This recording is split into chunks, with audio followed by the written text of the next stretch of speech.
Saya makanya kalau ditanya mau nggak ikut kabinet, saya nggak jawab. Karena belum ada. Iya. Sekarang coba bayangin, saya jawab saya mau atau saya nggak mau. Lah, yang menang akan bilang, emang nawarin? Malu ya. Oh iya. Siapa yang nawarin? Bener lagi. Siapa? Sebenarnya teman-teman ya, Prabowo itu sebenarnya sangat membutuhkan Anies ya. Karena kita lihat akhir-akhir ini bagaimana para pejabat tinggi itu malah tersandung kasus korupsi. Nah, seandainya Prabowo ya menggandeng Anies teman-teman sebagai salah satu timnya ya untuk mengurusi setiap badan ya seperti MBG misalnya ya, itu sangat relevan teman-teman, sebab rekam jejak Anies di Jakarta itu sangat bersih teman-teman ya, beliau tidak pernah tersandung kasus apapun ya kan. Ini sangat menarik, yuk kita simak video berikut. Apa yang nawarin? Gar betul. Mantap, banyak yang bilang Abah ini cerdas ya. Tapi saya bingung, Abah dipanggil Abah tuh gara-gara apa sih? Abah. Gara-gara apa ya? Apa ya? Memang anak-anak saya panggilnya Abah. Abah ya. Saya baru tahu kemarin dipanggil Abah. Jadi kok dipanggil Abah. terus anak-anak tuh pada manggilnya Abah. Jadi waktu itu kalau tidak salah Tia, anak saya, dalam satu podcast ditanya, Tia kalau panggil Abah apa? Iya. Abah. Tia si cantik itu. Anak cantik Pak. Maksudnya Allah saya bilang cantik Pak. Iya. Makasih. Nah, terus boleh nggak yang lain manggil Abah? Boleh kata dia. Oh, jadi semua manggil Abah. Iya, Jadi begitulah. iya, Jadi iya. makanya saya bilang kalau itu boleh panggil Abah. Jadi saya kemana-mana, yang lucu nih. Ada kakek-kakek manggil saya, Abah apa kabar? Kebalik gimana? Dia lebih Saya tua. panggil dia Abah. Dia lebih tua. Jadi Oke. rupanya dia di rumahnya ngomongnya Abah, nggak nyebut nama Anies. Iya. Jadi ketika ketemu keluarnya itu. Itu awal mulanya ya dipanggil Abah ya. Tapi oke juga sih panggilan akrab, Iya, panggilan oke. sayang gitu. Sekarang kita mau bahas ini Pak, mengenai pertanyaan-pertanyaan netizen dan beberapa rumor dan isu yang ada di luar. Dengar-dengar ini isunya dari data yang masih belum pasti. Katanya untuk DKI 1 ya ada beberapa artis yang kayaknya ikut terjun untuk menjadi bagian dari itu sebagai wakil atau mungkin wakil kayaknya Pak. Bapak udah dengar belum? Belum. Pak. Siapa tuh? Aduh, jangan saya sebut dong Pak. Loh, itu Nanti saya semua salah. Karena ini kan baru isu ya. Seperti tadi dibilang Bapak sama Ahok kan baru isu. Karena Ya. mungkin orang berasumsi ketika Bapak sama Ahok itu kan wow banget gitu. Karena Bapak dengan kinerja Bapak, Ahok dengan kinerjanya kan mungkin kalau dijadikan satu pasang gitu kan cakep gitu ya. Tadinya kan berseberangan Seru ya. gitu. Tapi kira-kira saya mau ke situ dulu dong. Pak, kira-kira tidak ada baperan nggak nih Pak? Maaf ya, saya menggunakan kata itu ketika Bapak sama Ahok kalau kemudian kedepannya bisa terjadi. Bukan soal terjadinya apa enggak. Kalau itunya kan saya belum putusin ya. Belum Tapi putusin. soal antar kita dan lain-lain. Enggak lah. Kemarin aja selesai Pilpres sudah selesai. Sudah Hormati selesai. Oke. Jadi tidak ada yang namanya apa ya baper dan Baper. lain-lain, udah lewat lah.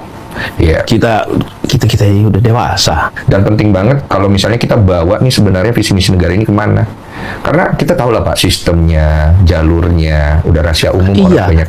dan gini, kita semua itu pengen mudah dapat pekerjaan. Iya, Kemudian biaya hidupnya murah. masuk akal lah. Pendidikan bisa sampai tuntas. Yes. Kesehatan terjamin. Yes. Rumah milik sendiri dan tenang. Iya. Kan itu yang dibutuhin semua. Sesederhana itu. Sederhana itu. Nah, untuk itu bisa terjadi, maka pengambilan keputusan itu harus benar. Di kita ada agenda dalam jangka pendek yang mendasar yang membuat kita harus melakukan perubahan. Apa itu?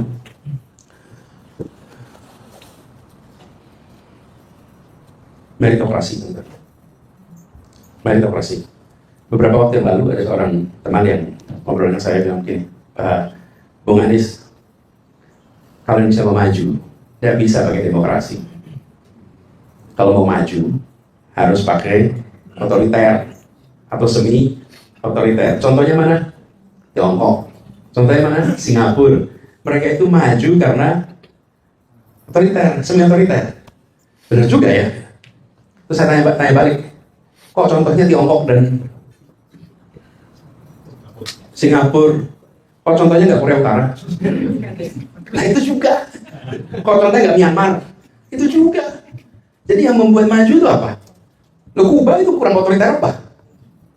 Yang membuat maju itu bukan itu. Yang membuat maju itu apa? Meritokrasi. Anda datang ke Singapura, ada tidak pejabat di sana dan pemimpin perusahaan di sana yang tidak kompeten? Ada. Datang ke Tiongkok, semua kompeten. Datang ke Korea, kompeten. Yang membuat mereka maju itu bukan otoriternya saja. Yang membuat mereka maju itu adalah semua pos ditempati orang yang kompeten, atau dengan kata lain merit based appointment. Dalam bahasa kita namanya meritokrasi. Oke. Satu, yang kedua, policy yang dibuat teknokratik, bukan mendadak ada ide ngomong, mendadak ada ide keluar, tidak. Teknokrasi itu artinya apa? Dengan adanya proses pengambilan kebijakan yang benar, menggunakan data, referensi pada ahli, referensi pengalaman. Dua ini, saya mengkhawatirkan kenapa ini harus jadi serius ke depan dalam jangka pendek. Anak-anak kita yang sekarang berada di kancah internasional dengan kuliah, itu kalau nengok ke Indonesia agak khawatir pulang. Agak khawatir pulang. Kenapa? Saya bukan ordal, Pak. Gimana saya nanti bisa survive di tempat yang tidak merit based, sementara Anda pulang dengan kompetensi, dengan prestasi, dengan macam-macam tuh. Nah, jadi saya mengatakan, kalau kita tidak bereskan dua ini, yang di luar tidak masuk, yang di dalam nggak tahan akan, itu problem yang jangka pendek harus beresin. Orang-orang terbaik itu bisa bekerja di mana saja, betul nggak? Bisa ke Singapura, bisa ke Perth, bisa ke KL, bisa mana-mana yang dekat-dekat Indonesia saja. Semua yang kompeten itu bisa dengan mudah. Kalau mereka merasa di negerinya tidak mendapatkan apresiasi. Karena orang-orang kompeten ini kayak currency yang kuat, mata uang itu. Mata uang kuat itu kan di mana-mana diterima, bukan? Ya, if your currency is strong, you go anywhere, people are willing to accept your currency. But if your currency is weak, will people accept it? No. Sama. Nah, inilah yang saya lihat dalam jangka pendek harus beresin. Itulah sebabnya PR perubahan ini serius kita kerjain. Yang berikutnya, tantangan kita ke depan, reform di aspek hukum. Tonton merasakan bukan? Kepastian hukum itu penting. Kepastian hukum ini penting, dan saya rasa semua yang pernah hidup di negara dengan aturan hukum yang tertib itu merasakan ada kepastian. Di Indonesia ini salah satu tantangan utama yang kita hadapi, reform di sini. Nah, ini semua, sekalian teman-teman, ini tidak bisa dikerjakan bottom up. Ini dikerjakannya harus top down. Ini top down, nggak pernah yang namanya reform urusan sebesar ini dikerjakannya bottom up, top down. Karena itu kita berharap sekali di pemerintahan sekarang ini ada keseriusan untuk membereskan persoalan ini. Tanda-tandanya belum muncul, tapi ekspektasi kita itu di situ, bahwa rekrutmen berdasarkan merit. Kalaupun dalam politik, saya pun pernah bertugas di dalam politik. Saya pernah berada di pemerintahan, di kementerian maupun di DKI. Seringkali aspirasi yang dititipkan tidak selalu sesuai dengan apa yang kita harapkan. Selalu ada kompromi. Tapi hidup juga perlu begitu, bukan? Suami istri nggak pakai kompromi.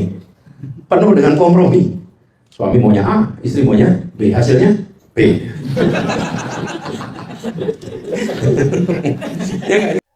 Halo teman-teman, jumpa bersama saya di Politik Dangi. Ya, ini sangat menarik teman-teman. Kalau kita melihat ya bagaimana Pilpres 2029 ini adalah perang terbuka ya. Ini adalah sebuah hal yang sangat luar biasa menurut saya.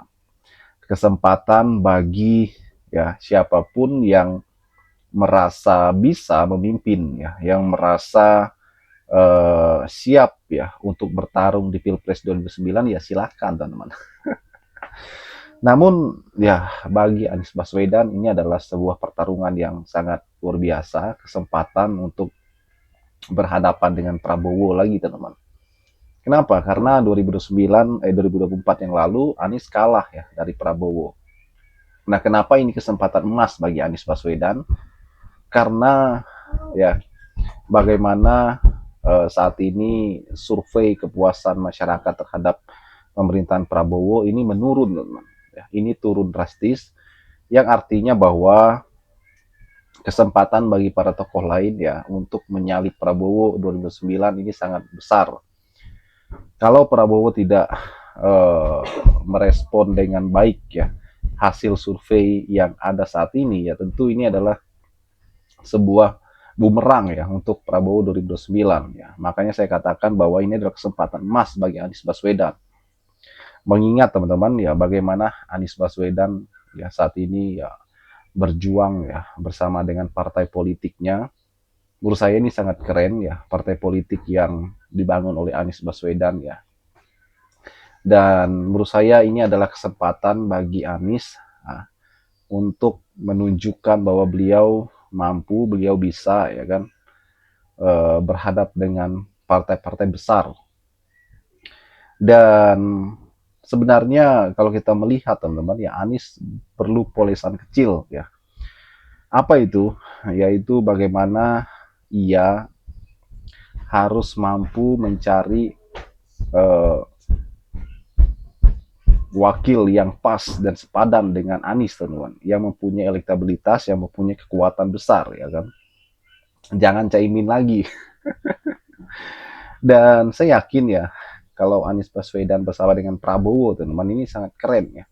Ini sangat mantap, ini sangat luar biasa menurut saya. Kenapa? Karena AHY ini yang sangat berpotensi, ya kan, dan cocok untuk bersanding dengan Anies Baswedan ya, karena AHY ini adalah tokoh anak muda yang sangat luar biasa, teman-teman.